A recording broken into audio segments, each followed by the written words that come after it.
What's up everybody? Tom here with another video. In today's video, we'll be talking about why you shouldn't be looking at this chart right now in the stock market.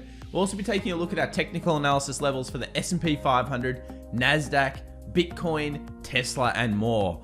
Coinbase just came on with a direct listing and the hype was real. The question was it completely overpriced? Stay tuned. Okay guys, as we like to do on this channel, let's take a look at the S&P 500 heat map. And guess what? The FANG stocks were down. The first day in some time that we've seen reds across the tech sector. And pretty much no tech sector stock was safe. Everything went down, but you've got to remember how much have they gone up over the last 2 weeks since we started talking about them? An incredible amount. Let's take a look at the indices. That meant that, of course, the Nasdaq was the worst performer for the day. The SPX was actually only just a little bit down. The Dow Jones and then actually the Russell was having a great day at the start and then ended 1% up. So the Russell, really, the smaller cap companies were coming through. Which sectors were doing the best? Well, technology certainly wasn't, neither was consumer discretionary, but energy had a breakout. US oil broke out of our channel, broke out of our range. We spoke about it on the live stream yesterday, and it ended up being one of the best, if not easily the best, for the day. But yesterday was really more about this. It was more about Coinbase, the most valuable US exchange, after the first day of trading. And look, you know, this was ridiculous. It was always going to be. People were jumping in last night in the live stream. Coin, coin, coin. Let's talk about coin. Let's get on coin. That's all we heard all day.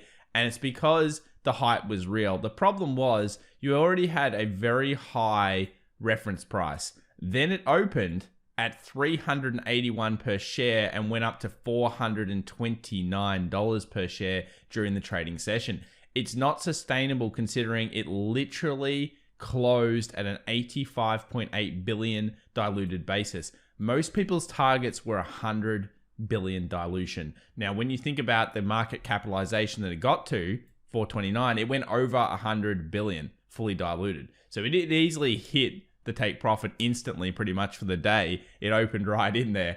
And it's just not something that's sustainable. What do you guys think about coin? Do you think it's overpriced? Do you think it's fairly priced? Do you think there's growth here? My biggest risk, and always has been the biggest risk for that, is it's going to trade along the way Bitcoin trades and along the way all the rest of the coins are trading and the cycles. So remember, if you believe in the halving cycle, you believe in the concept of Bitcoin having these big moves up and then a big crash near the end of the cycle, then you've got to remember Coinbase will be hurt by that. So just be careful, guys. Valuation is the most important thing. Market capitalization, just like in coins, that's how we trade them. That's how we look at them. Let's now go over to put call ratio here. Put call ratio 1 day is something we're looking at. And good news for bulls in the market, calls were not opened as much as puts yesterday. So because we had a little bit of a down day, put call ratio went up, which means that it's less likely that we're going into a full corrective dip at this point. PCC 0.788 spiked off that kind of just 0.6 reading the other day. I don't think there's anything to be worried about yet in the markets. We're ahead of earnings. We saw the banks come out with earnings. They were pretty good. Some people say, Tom, why did JP Morgan go down and had such a good earnings report? Because the market was heating those stocks up very hard. Remember, everyone started to get into the value stocks only about a month ago, maybe 2-3 weeks ago. We've been looking at those value stocks now since November last year. That's when they were underpriced. Now they're fair priced, or just right meeting the expectations of what the earnings reports are. Let's now get into the dollar index. This is probably the chart that we'll continue to watch here to make sure that things are getting better for the markets. And that is that the dollar index is falling. Remember, if the US dollar is weakening, generally that means something like risk on in the markets, and effectively the markets will go up. This is what's occurring. This is moving down now to the next level of support. Let's take a look at the level of support, guys, together. Here it is, 91.37. Pretty cool zone. Pretty good level of previous resistance, previous supports. It seems to be just going through the participation phase very quickly. I usually expect a little bit of a pull up back, test the 92 and then come down. It doesn't seem to want to do that on its way to 91.37. But what hasn't happened yet is gold breaking through. And this is unusual. I think this is a mixture of people closing gold trades, going into Bitcoin, going into crypto, going into whatever else they're looking at because they're sick and tired of being in this. Gold is not breaking out of this double bottom just yet. It has found the strength. We've obviously seen it starting to coil around this level. Notice how it's hugging the 20 moving average here on the daily. But I need to see gold get above that 1760. We've talked about it so many times. 1760 still remains the key level. The coil is okay, especially if it coils between the 50 and the 20 and then it breaks to the upside, because that's going to be explosive. And we'll talk about that when we look at oil. But yeah, it's just not doing enough, really, considering what the dollar is doing. I would have expected gold to have moved up a little bit more over the last couple of days. Let's go over to silver. Is that doing anything differently? Well, silver's trying to get above this 50 moving average, the exponential on the daily. Once it does so, I think it started its kind of like curve here. We've got the lightning bolt that we always look for, the trough, the peak, the higher trough, and the higher peak. That should then move towards the next level of resistance, which is over here. Let's take a look at what that is, about 2650-ish. And then we move into 28 territory again. So silver's looking okay on the charts. I haven't covered it much because I'm looking at gold really to show us the proper strength, and then silver just to be the byproduct of that trade. But yeah, look, $25 remains kind of like the buy pressure. And as long as it gets through here and closes today, I'd be feeling a lot more confident about my silver longs, because this has been pretty weak for some time. I think there's a lot of things saying, hey, we're ready to go back up, including that US dollar. Bitcoin finding some weakness. We hit the first target. I mean, some people say, oh, we didn't hit 65,000, Tom. Yeah, but we got really damn close. 64.9. We know that the market stops just before these key round numbers. It's bounced down. It's hit the 4-hour 20 moving average. And as long as it continues to hold the 4-hour 20 moving average, this is a strong play in the markets. I would like to see now more bullish intentions here from Bitcoin. I don't want to see it continuously hovering around the 20 moving average. That's not ideal. I'd like to see it hovering in the middle zone or at the top of the resistance. That shows more strength and more momentum. If it starts hovering here, then the problem with the coil down here is all of a sudden it can break through and then go back to 60,000. And we don't really want that. We want it to find further buy pressure right here, right now, ideally. Let's go down the 2-hour, have a look. You'll see what I mean. It's bounced once, very aggressive bounce. It's come down, bounced weaker, but still nice strength. And now this candle is not ideal. Well, let's get some more strength here, guys, on Bitcoin. I don't want to see it all the way through there for the next couple of days.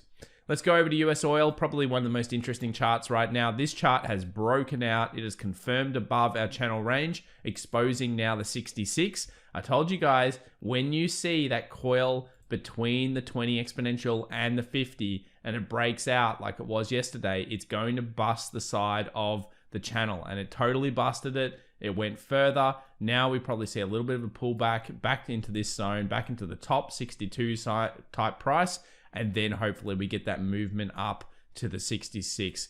Oil is back on as a trade. People are obviously looking at this one, and it's been consolidating for some time. This is a great looking pattern that is certainly going on in the market right now.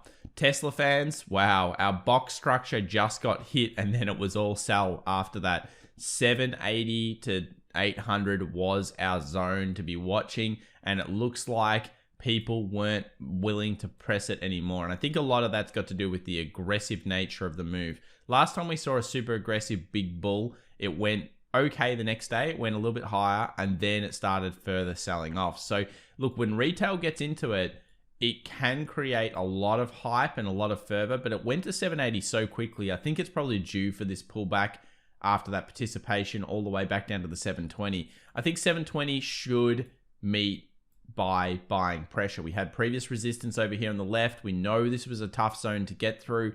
We'll be coming back after what was an explosive move into, of course, earnings, because we've got earnings over here a little bit later. And then we should see further buying pressure back to test the 800. And look, it looks bad on paper, but realistically, it's what we kind of expected. 780 to 800, we expected resistance.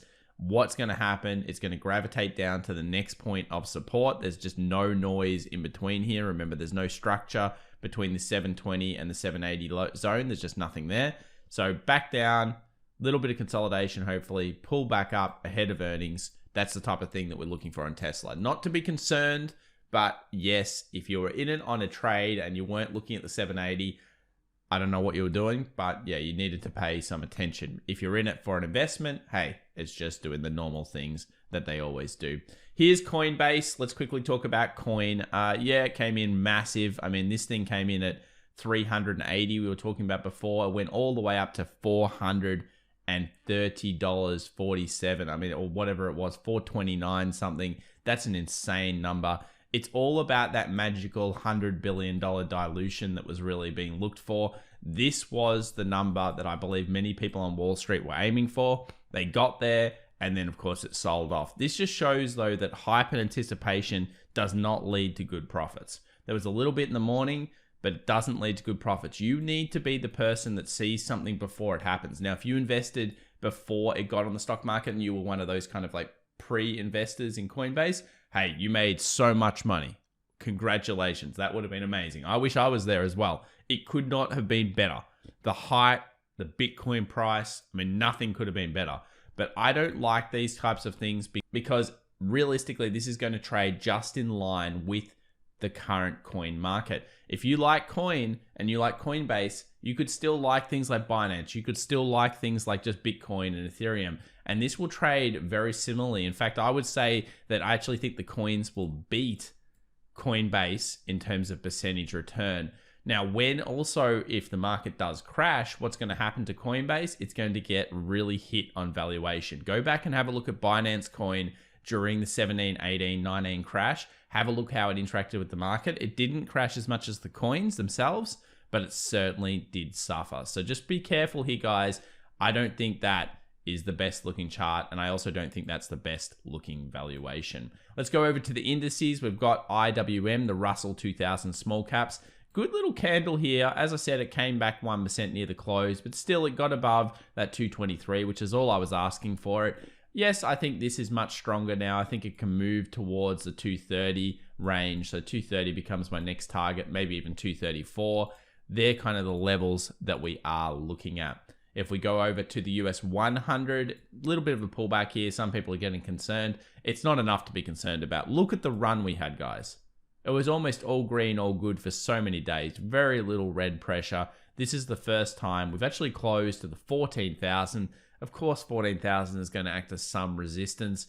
It's come back, hit this little level of support, and now we'll find out whether it's willing to continue up to its move to the 14.4 during this earnings season. I think only earnings can bring this through now. It's all going to be next week. What's going on with earnings? Which of these companies are beating? If companies in tech start beating everything, then you know that the market's going to anticipate into the earnings results of everything else, and it's going to have that flow-on effect that will come through. If all the stocks start missing, all of a sudden we're at 13.3, and then we find buying pressure here. So there's going to be really two scenarios. It always is.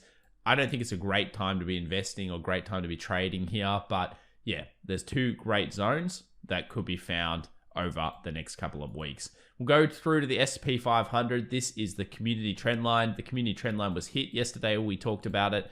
Talked about how it hit that 41.50. Little bit of resistance has been found. Nothing yet to show us that there's further weakness. I think the only thing we need to know about the S&P 500 right now is that when it reaches the daily 20 moving average, that would be where we would expect buying, and we'll be looking for lightning bolts on the smaller timeframes such as this. This is what we're really looking for right now. So good luck, guys, out there. Please remember to subscribe. Of course, hit that like button. We'll see you in another video tomorrow, or we'll see you live 1.5 hours before New York Open occurs. I'm very interested to see how coin holds up today. Let's see if it continues to go down to the 250. I feel like this is probably around the price that it will find buying pressure. But that being said, it's very, very highly valued. You've got to be careful there at the fully diluted market cap. And you guys trading coins out there should be very well aware of what fully diluted market cap means. Catch you guys. Bye for now.